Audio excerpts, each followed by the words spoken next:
boat upriver would be by having these really long poles, basically, and that were long enough that they could put them in the water and hit the ground, and then they basically just try to pull themselves forward. But it would take forever, so it was really time-consuming and almost impossible to go back upriver. So it was easier to walk.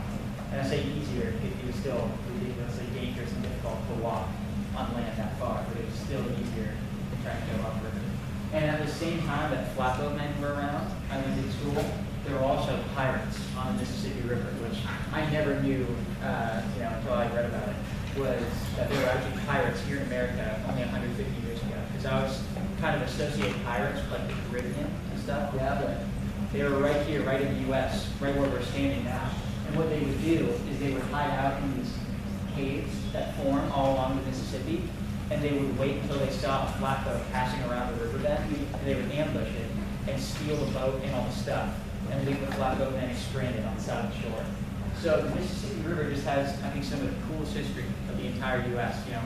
Flatboatmen and pirates, and learning about it at school, it sort of always captured my imagination. So when Jordan, who was the guy in that picture earlier, came to our school about a year ago and said he was looking for 4 people to row down the Mississippi River, that kind of seemed like the coolest opportunity ever for me to get to see all this stuff that I'd learned about in school sort of with my own eyes, get to see a lot of the same stuff that these flatboatmen would have been seeing, hundreds of years ago.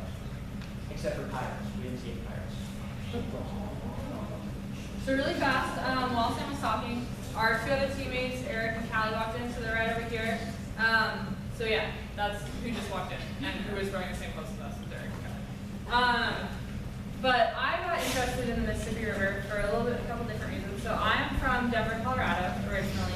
I grew up, Denver, Colorado is right next to the Rocky Mountains, so I grew up hiking and biking and skiing.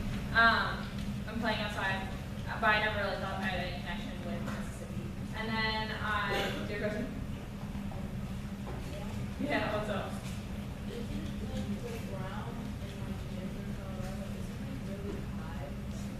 Yeah, so Denver, the elevation in Colorado, here I think it's below sea level, isn't it? Yeah, so but in Denver, Colorado, it's called the Mile High City because the elevation is 5,280 feet, which is exactly a mile above sea level. So like, the mountains are really tall, but they also have like really high elevation. It's always like baffles me that like you go to so many different places and the elevation is so many different feet. But yeah, so that was a big part of growing up is that I was a lot in really high places, like mountains, and I spent a lot of time in those. And then I went to college, and I went to Washington State, which is even further away from the Mississippi River. But I started doing a lot of boat things. So I was on the rowing team, I did a lot of kayaking, and last year, Jordan came to one of our rowing practices and told us that he was putting together a group to go down the river. And if somebody came to you guys and says, I want to take some people and go down the river, do you want to come? What would your first response be? Would you be like, yeah, that sounds great, or no, not so much? Yeah.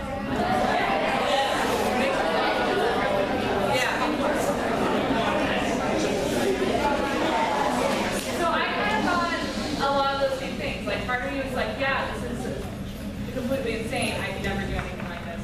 And part of me was like slightly intrigued, and I like the idea of the adventure. So I really like the idea of being able to see a whole other part of the country. I like the idea of being able to speak to a lot of people that I wouldn't be able to speak to otherwise. And that kind of drew me towards taking the class. And in the class, I learned what we were just talking about, that the watershed of the Mississippi River is so large that it extends all the way out to Colorado. And since Denver is so high, it's a mile high, all the water from Denver runs downwards to the Mississippi River, which is so cool that I am connected to something even though I'm so far away from it. And through that, I'm connected to people like all along Pittsburgh or all along the Mississippi River Valley. It's really amazing. And that's kind of what hooked me and called me to be on this adventure. And then we did it, and it was really great. So you guys are in 7th grade, yeah? Yeah, and you're all in earth science, is that correct? Yeah, life science. Okay. And you're learning about water quality and stuff, right? Yeah, and different water molecules? And how they all go together? Yeah, and like, that's perfect. Have you learned about anything specific to water quality? Raise your hand. Yeah.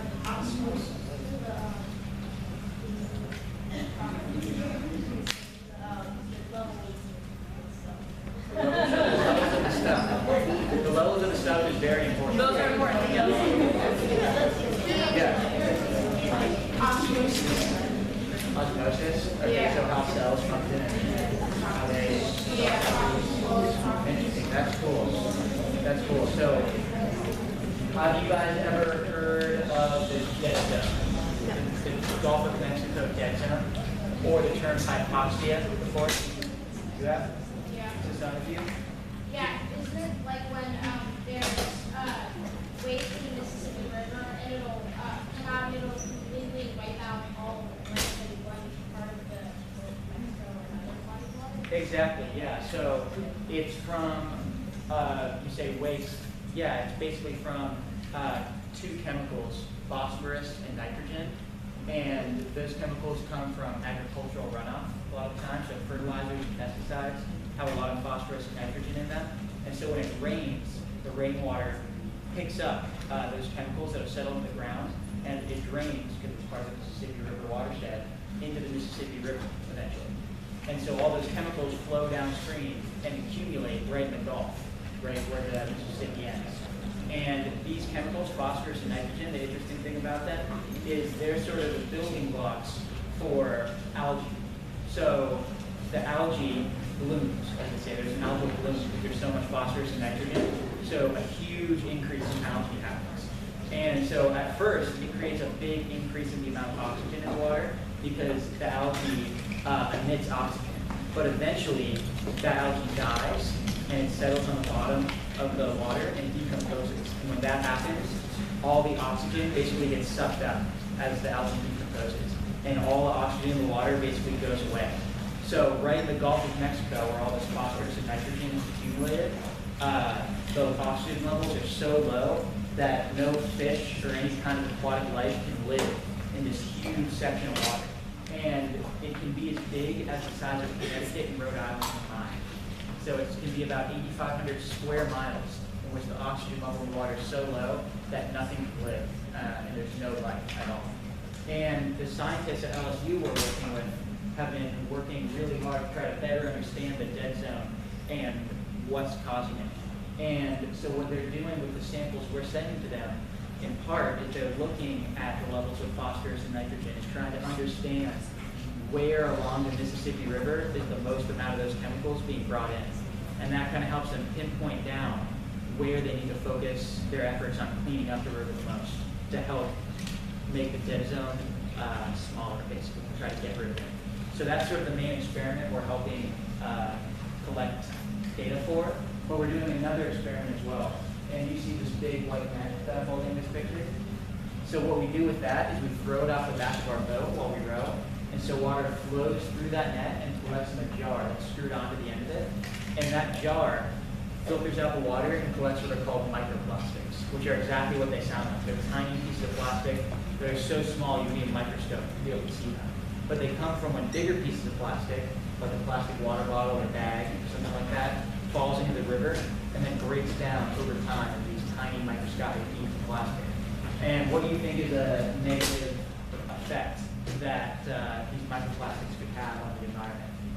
Yeah. I was hearing this NPR thing about how in the ocean, a lot of the time they find them like in the guts of fish and stuff like that. So lots of creatures might swallow them.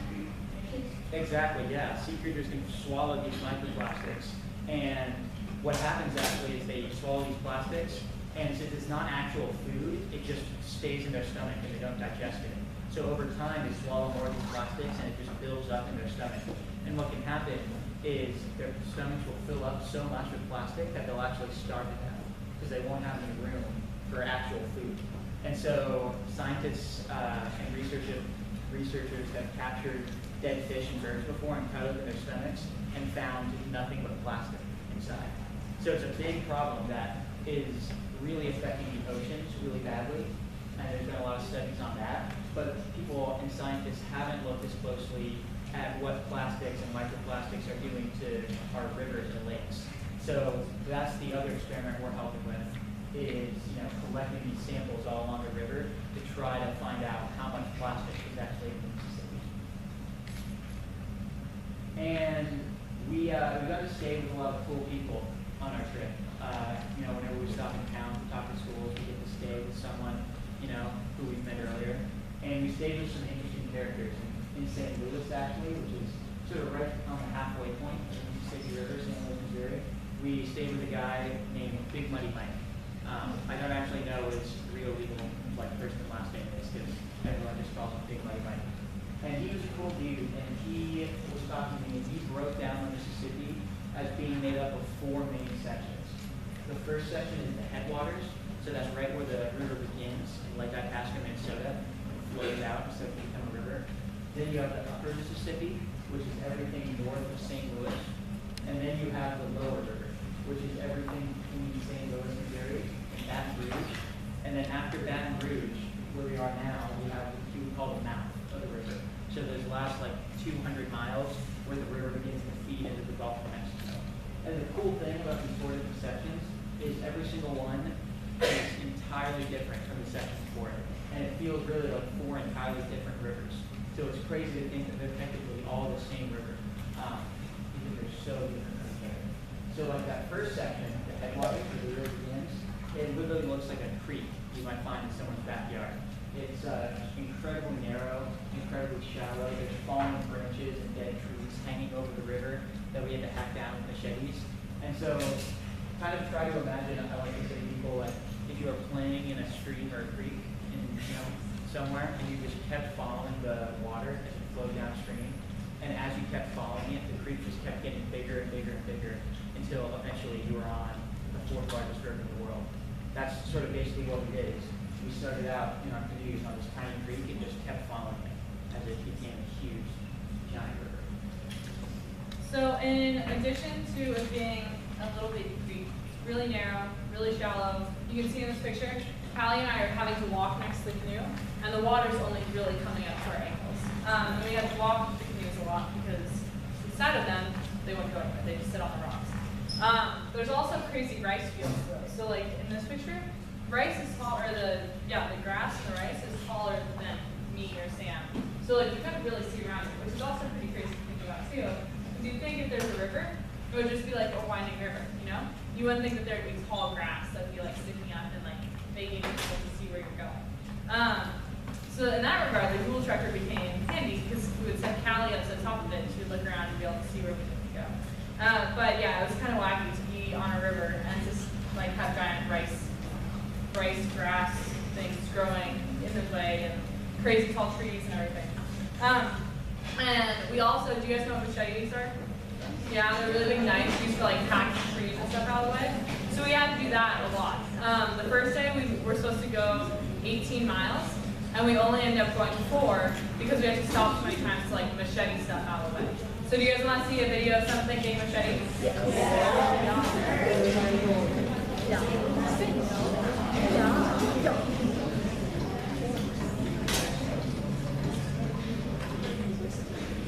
So this happened a lot. It would have to happen on average about 10 to 12 times every day. And Jordan, in order to make this happen, he's actually standing up on top of the canoes so that he can get a good angle and get that down. Because the Google Tracker was so tall that it would have just ran straight into the branch and you wouldn't have been able to get through. So we had to machete out trees out of the way so the tracker could get through. It was pretty fun. Which is also an adventure. But very challenging. I'd also never used the machete before, so it was kind of fun to learn how to use the machete. I probably will never need to use the machete again, but it was a good short time like it.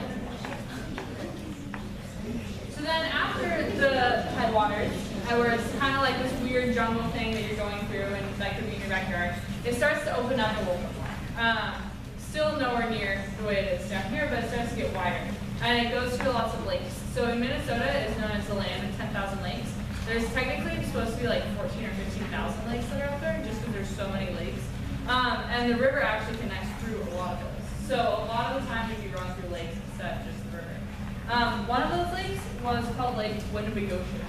And so yeah, it's a pretty funky name. But it's 11 miles across and it's only 30 feet. So somebody asked, I think earlier, about whether we ever took the boat over. So yeah, so in the rowboats, we never took those over. But in the canoes, they were a little bit more tippy. Especially in the boat with the Google camera. So the Google camera was about as tall as me or Sam. It was pretty tall. And so in order to make sure that it didn't fall over, we had to put pontoons on either side of the boat. You guys know what pontoons are? They're kind of like these little, they're those little red pillows of air that keep it stable and keep it from tipping over. And so when we were crossing Lake Winnebagoshus, it's really easy for wind and waves to get whipped up because it's so shallow. And so if any wind comes across, then everything just gets really crazy. So we're going across Lake Winnebagoshus, and it's been really windy, really wavy, and they kept, all the water kept running into the pontoon, and so the pontoon started coming out of the thing that's holding it in place. And the pontoon started to fall off, and if the pontoon would have fallen off, the entire canoe would have tipped over, because all the weight would have gone on that side. So the boys were in a canoe together and had to like pull it next to us, and like Sam was like holding on for the canoe by his feet while like everything was rocking around and waving, and like he had to pull it out and like pull it back in, and water was like being splashed in his face, and it was pretty scary. But luckily, nothing bad happened, and we were able to keep the canoe all together because of Sam's brave effort. So that was the closest we ever really came to tipping. Was in one of the canoes. So on that second section, you have the headwaters and you have the upper Mississippi. On that upper Mississippi section, one of the main characteristics, there are tons of dams all along the river. And on the dams north of Minneapolis, there's no way to go through them in a boat. So the only thing you can do is carry your boat on land around the dam. And that's actually why we were in canoes in that first section, was that our canoes were about 3 times as light as our rowboats are. So they were a lot easier to carry over our heads on land around these dams.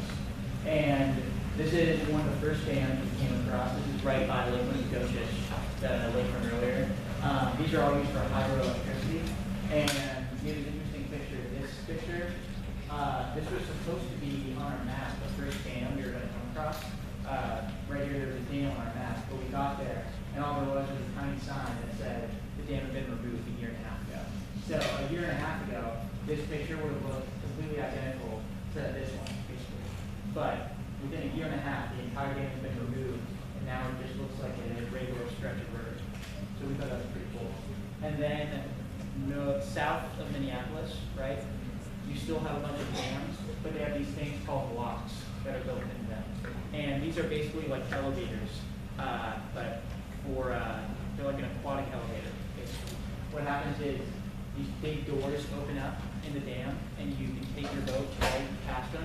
Then the doors close behind you, and you're in the little fixed chamber, basically, and the water level lowers so that it's even with the other side of the dam. So like in this picture, when we first rode into this lock, we were probably floating right up here. And then they lower and lower the water level until sometimes you're 50 feet lower than when you started. And then they open up the doors to the other side and you can row right out. So it saves a bunch of time.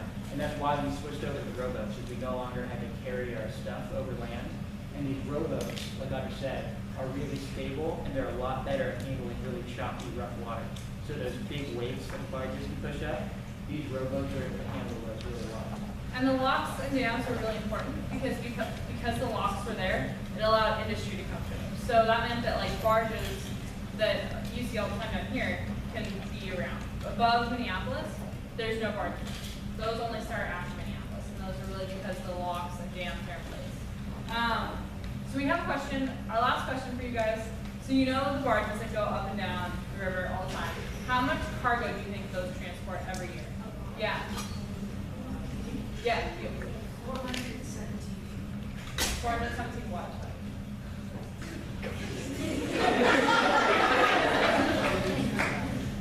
Tons. That's a good guess, but it's way more than that. I meant 470,000. That's also a good guess, but it's even bigger than that. Bigger than that. Way bigger than 1 million tons. Yeah. 600 million tons? That's very close. It's slightly less. We'll take one more guess. Someone who hasn't guessed it. Yeah. 500 million tons. That's it. Yeah. So, great guess. So 500 million tons. If you think about it, a ton is 2,000 pounds. So that's 1 trillion pounds worth of stuff. And we did the math, and 1 trillion pounds is about the same as 82,000 elephants. So about 82,000 elephants worth of cargo gets carried up and down the Mississippi River every year. And on, you know, the really big ones are like 6 by